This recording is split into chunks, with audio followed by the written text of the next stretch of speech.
Sehingga akhirnya banyak orang-orang Yahudi dan Nasrani masuk dalam Islam. Dan itu digambarkan di dalam Al-Quranul Karim, wa im min ahlil kitab illa la yu'minanna bihi qabla mautihi. Dan sebagian ahli kitab itu akan beriman kepada syariat Rasul lewat Isa sebelum kematiannya. Maka banyak ahli kitab yang beriman di akhir zaman. Dan yang tidak mau beriman mereka diperangi. Ketika memang manusia sudah mayoritas masuk ke dalam Islam, kemudian kehidupan mereka sudah enak, dipenuhi dengan berkah, tiba-tiba Allah Subhanahu wa ta'ala memberitahu Isa bin Maryam dan kaum muslimin, benteng yang dibuat oleh Dzulqarnain langsung jebol. Sementara di balik benteng itu ada Ya'juj wa Ma'juj.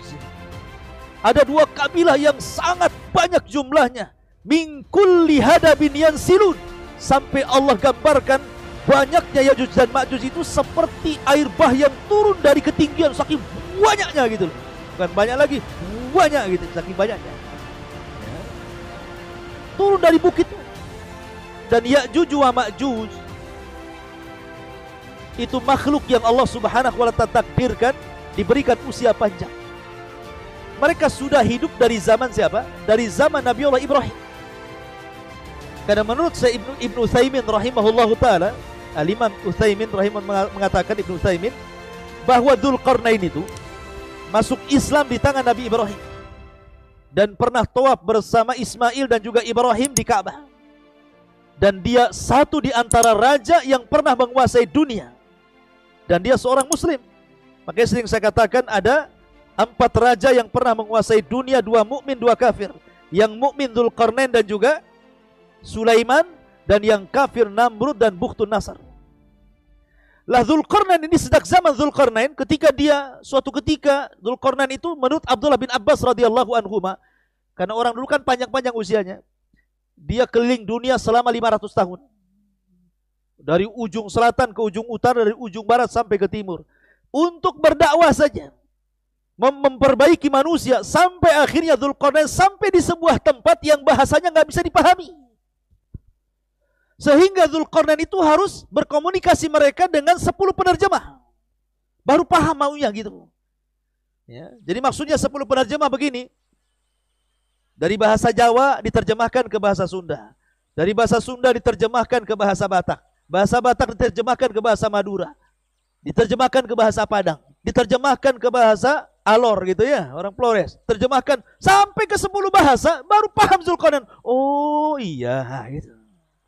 Maunya kalian saya tahu. Rupanya kaum ini mengatakan bahwa mereka setiap tahun diserang oleh 2 kabilah Ya'juj dan Ma'juj. Maka tolonglah wahai Dzulqarnain, buatkanlah benteng untuk kami supaya mereka tidak bisa lagi menyerang kami. Maka oleh Dzulqarnain dibuatlah benteng di antara 2 bukit, setinggi bukit itu, dan Allah takdirkan Ya'juj dan Ma'juj tidak bisa keluar dari bukit itu. Karena di benteng. Bentengnya di mana? Allahu a'lam. Dan intinya bahwa Ya'juj dan Ma'juj ini terkurung di benteng itu beratus-ratus tahun sejak zaman Nabi Ibrahim. Dan akan dijebol bentengnya itu nanti di akhir zaman. Di masa Isa bin Maryam sedang berada di atas kebaikan bersama kaum muslimin. Tiba-tiba Allah wahyukan kepada Isa bahwa benteng Ya'juj Ma'juj telah hancur dan keluarlah kabilah, 2 kabilah besar Ya'juj dan Ma'juj. Mereka tidak bisa diperangi dan tidak bisa dibunuh. Gimana caranya coba? Memerangi kaum yang tidak bisa diperangi dan tidak bisa dibunuh karena banyaknya. Berapa sih banyaknya? Kenapa mereka tidak bisa diperangi? 1 lawan 999. Kira-kira menang gak antum kalau 1 orang dikeroyok oleh 999? 2 orang aja KO, apalagi 999 kan gitu. Jadi bandingan kita dengan Ya'juj dan Ma'juj itu, jadi kalau kita memerangi Ya'juj dan Ma'juj, kita sendiri melawan 999 dari Ya'juj dan Ma'juj. Siapa yang akan menang? Nggak akan menang itu. Dan Ya'juj dan Ma'juj itu perusak bumi. Sekali datang ke sungai, disedotnya, diminumnya, habis kering. Masuk ke hutan, daun-daun dimakan, habis kering semuanya. Pokoknya perusak. Mereka manusia sama dengan antum. Ya. Tapi mereka makhluk yang aneh. Mereka tidak seperti Dajjal fitnahnya. Kalau Dajjal itu kan memfitnah agama, orang suruh murtad. Tapi Ya'juj dan Ma'juj tidak ada fitnah agama. Dia fitnahnya ngerusak saja. Dan kalau dia membunuh di luar rasnya, dimakan tuh bangkainya, kanibal. Nah itulah Ya'juj dan Ma'juj. Allah berfirman kepada Isa, sebaiknya kau selamatkan sebanyak-banyaknya kaum muslimin, bawa lagi ke Bukit Tur katanya. Akhirnya kemudian kaum muslimin yang bisa menyelamatkan diri dan bergabung dengan Isa bersembunyi lagi di Bukit Tur, sama tempat ketika Imam Mahdi bersembunyi dari pasukan Dajjal. Mereka sembunyi di situ. Ya. Akhirnya karena memang kondisi mereka juga sangat menakutkan, turun sedikit saja akan berhadapan dengan Ya'juj Ma'juj, mereka tidak akan selamat. Makanya Isa bin Maryam tidak bisa apa-apa kecuali hanya menyerahkan urusannya kepada Allah Subhanahu wa taala. Dia pun berdoa kepada Allah, ya Rabb, hancurkan mereka. Akhirnya kemudian Isa berdoa kepada Allah dan Allah kabulkan. Maka setelah kemudian Isa bin Maryam berdoa, Allah kirimkan bencana kepada Ya'juj dan Ma'juj. Karena masalahnya mereka orang yang sombong. Ya'juj dan Ma'juj sombong sekali.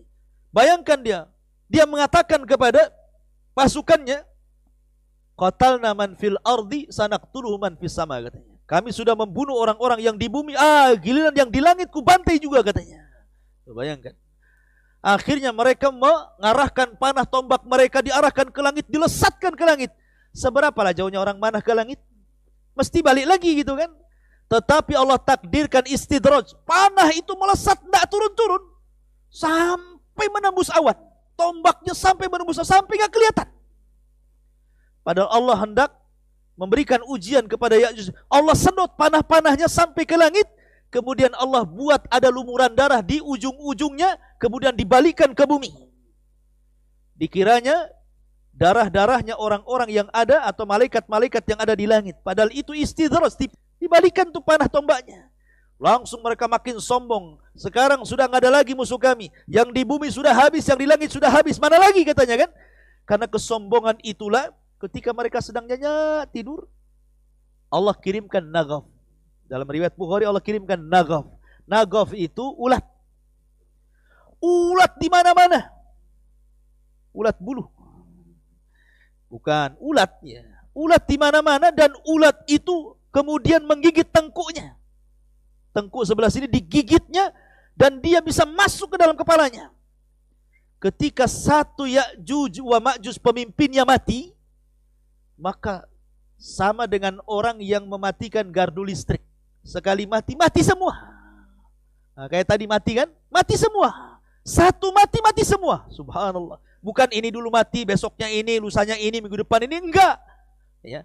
Ketika satu pimpinannya mati oleh nagaf itu, semua mati. Coba antum bayangkan berapalah bangkainya Ya'juj dan Ma'juj itu.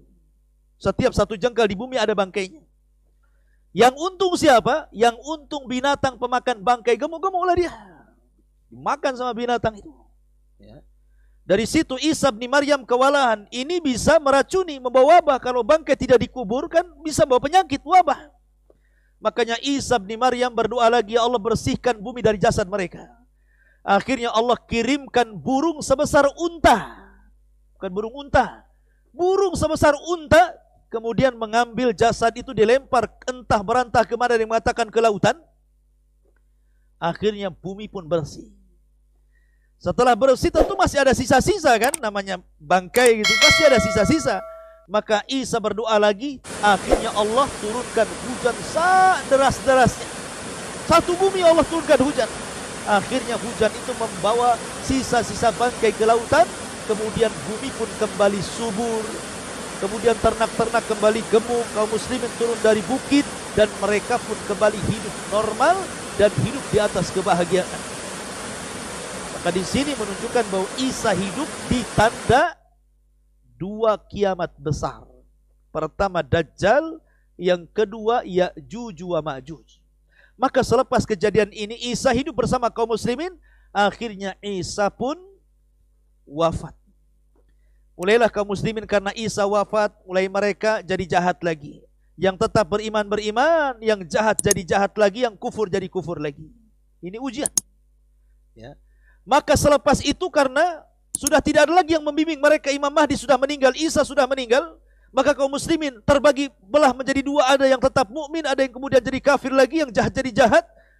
Akhirnya Allah Subhanahu wa taala ingatkan mereka. Dengan cara apa?